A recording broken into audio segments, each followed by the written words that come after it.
kaning mahimayaong pagkausab sa panagway ni Jesus, timaan ni siya nga kini day nga tong naong pwede ra gyud usbon. Gilingyay mong tupad na nausab na imong naong. Unsaon man pag-usab sa naong, dili na mga cosmetics, dili nang pagpintal-pintal, pangiskis-kilay, o uban pa.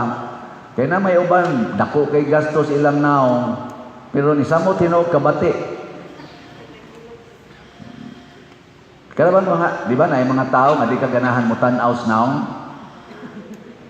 Kinsa man ang mga tawhana, ang di mo ganahan nga tan-aw ng naong. Kanang tao nga naglagot ka or nahadlo ka. Di juga ganahan mo tanaw sa naong nga na, bisag magsigi pa nagsimba, bisag pari pa na, bisag madre pa na, bisag magsigi pa nagrosaryo, lami kay patio ng naong. Basta naglagot ka o kaha, nahadlo ka. O kinsa man ang imong kalagutan kanunay? Kinsa man ang imong kalagutan? Bagi panubag mo.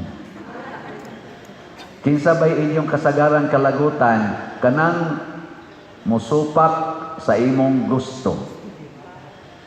Ang iyabang gibuhat supak o ang iyang gisulti supak sa imong gusto. Tamo niya, kinsa na. Kinsa man sa nang imong kahadlukan?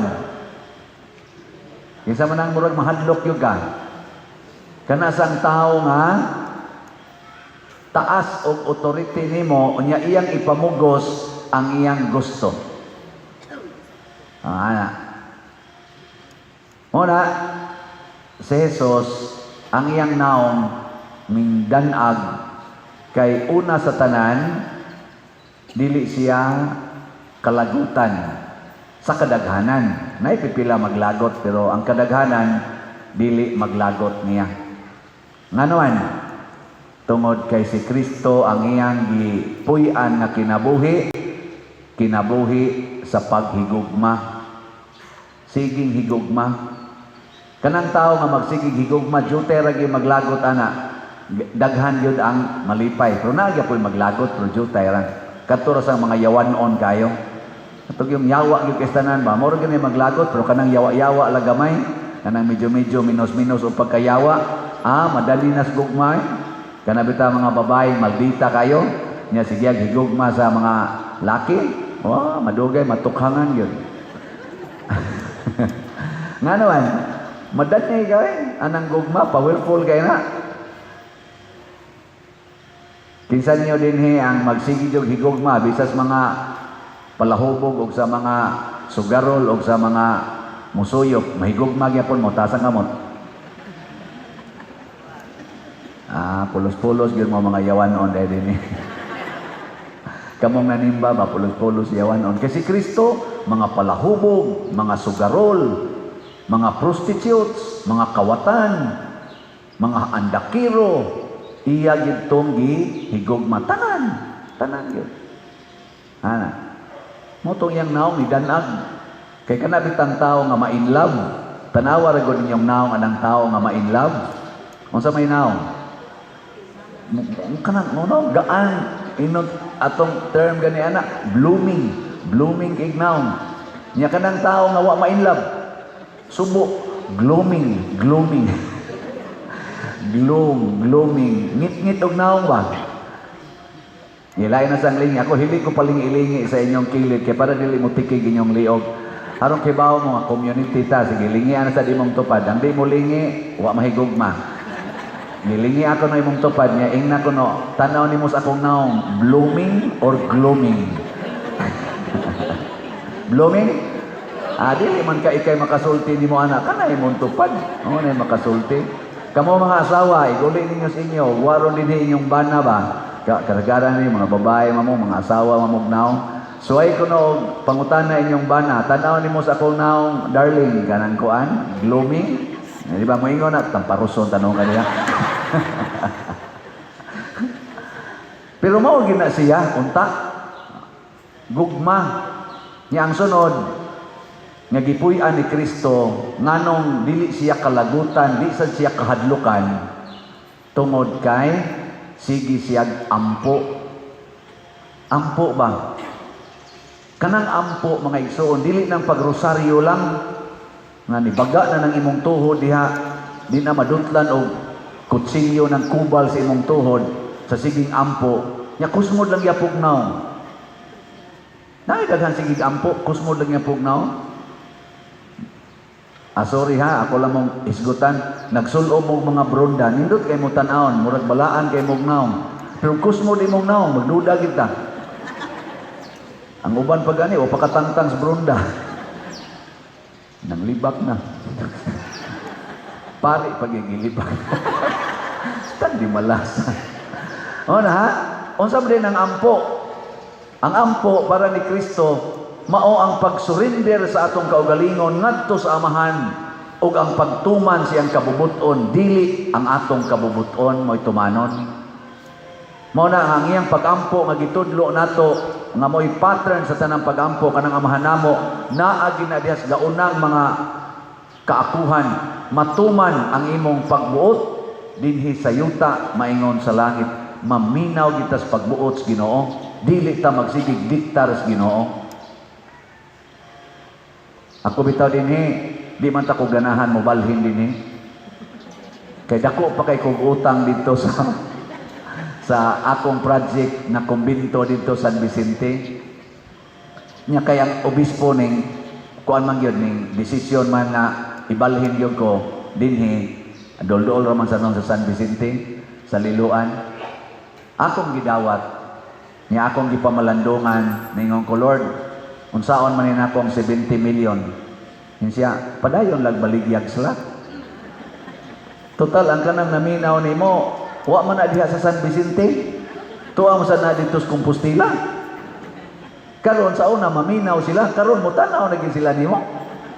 Palit mo kayo sila slot sa una nga maminaw ra, samot na girong mo tanaw na. Nilingay mong tupad, palit kang slot. Na no. Og malingo gani, wa ginamana og palit og slot.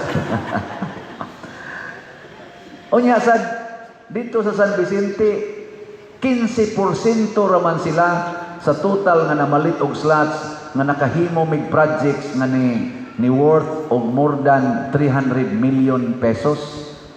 15% ra ang tuan ang nakakita nako. Ang nihatag ana apil na tingali mo din sa una, more than 80% outside the parish. Salamat sa Ginoo. Nya si San Vicente ratoy nagda sa una sa akong mga slots. Karon duha na gid sila, San Vicente ug si Santiago. Yadog dili na maukal na inyong kasing-kasing nga pugsunon kay mo palit og slot. Unsa man ning slot? Ang slot mao nay minimum donation para sa atong proyekto. Maanad daw niya mo ana dinhi. Kay ni atay daghang project himuon. Slot ra gyud na. Pila may minimum donation karon na atong gi-design para ning atong slot na ang title God's Rewards and Complete Elation or Grace. 100 pesos. 100 pesos ra gyud. Palit lag 100 pesos mao na siya. Unsaon man pagpalit. Ambot wala pa man tay screen dinhi, mag-usap pa na sa atong himuonon, pero sa atong online mas ato na ning i-flash. Kining atong i-flash sa screen mao ni ang atong bank accounts, ipadala lang diri sa atong bank account, i-deposit or ipadala sa atong GCash accounts or kwarta padala. Ginamit kining mga ngan na ato karon gipakita dinhi. Ako ngalan sa akong mga sekretaris nga makita nato sa screen. O mas labing maayo ihatod dinhi sa atong opisina karon ni Anatas Compostela. Mao na siya ang nakapalig-o nako nga di ko managanang moanhi dinhi kay naminaw ko sa kabubuton sa Ginoo. Padayon ra man baligya. Padayon lang ta. Asa ta makapuyo nga parokya, padayon nato. Ana. Ikatulo nga kinaiya ni Jesus nga angay natong sundon aron dili maglagot ang tao nato or jutay ray maglagot. Unsa man? Kana gyung gugma sa pag-antos alang sa kalipay sa tanan. Kana bang andam kang muantos para malipay ang tanan? Anong inyong mga naong nangasubo naman? Kinsa ninyo dinhi ang mo antos gyud para sa tanang mga makasasala ta sa kamot? Awa pa mo ana, sige lang. Basta mao na hinungdan.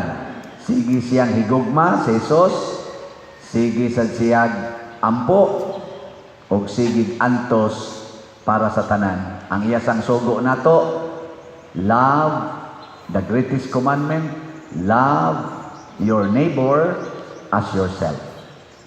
Nya sunod niyang gisulti nato, pray without ceasing. Ampo nga way hunong. O katapusan niyang gitulsulti nato, take up your cross every day and follow me. Pasana ang imong cross og sunod nako. Og kung mauna na atong desisyon, mo blooming ang atong naong. Mausab gyud ang imong naong. Suwayo, kung gaaway mo sa imong bana, suway practice kining tulo in relation sa imong bana, di ba? Ikahapon, mo kiss na nimo. Kamusang mga bana, imong asawa, sige gyaw-yaw, kusmod kay naong. Suway practice ning tulo, alayo ra kay nang duha ka adlaw, mugakos na nimo. Lagi, nya gadalag kutsilyo. Dili tayo kanang tuwa mugakos na, lipay na. Og mao ni atong paningkamutan, kuyog ni Santiago, kuyog sa mga santos, labaw na ni Mama Mary, nga kanunay ang tatang maningkamot, nga mo blooming ang ato mga naong sa mahimayaong panagway, dili sa yawanon nga panagway.